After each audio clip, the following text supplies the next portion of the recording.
I stand before you not as an expert, but as a concerned citizen, one of the 400,000 people who marched in the streets of New York on Sunday, and the billions of others around the world who want to solve our climate crisis.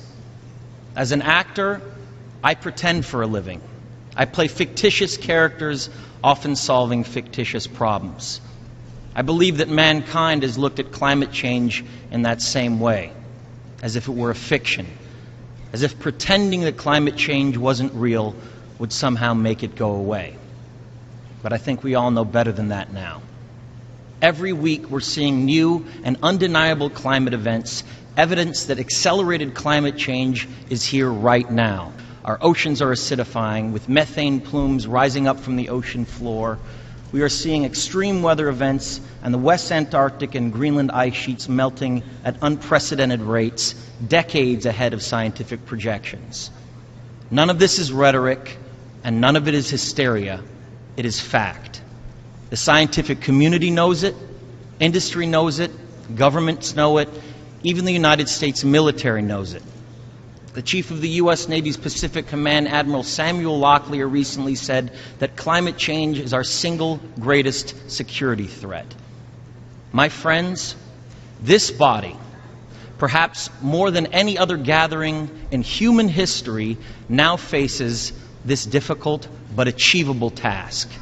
You can make history, or you will be vilified by it. To be clear, this is not about just telling people to change their light bulbs or to buy a hybrid car. This disaster has grown beyond the choices that individuals make. This is now about our industries and our governments around the world taking decisive, large-scale action.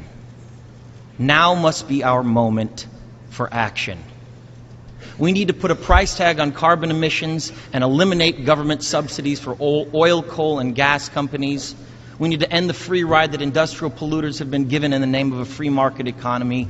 They do not deserve our tax dollars. They deserve our scrutiny, for the economy itself will die if our ecosystems collapse. The good news is that renewable energy is not only achievable, but good economic policy. This debate, it is a human one. Clean air and a livable climate are inalienable human rights. And solving this crisis is not a question of politics. It is a question of our own survival. This is the most urgent of times and the most urgent of messages. Honored delegates, leaders of the world, I pretend for a living, but you do not.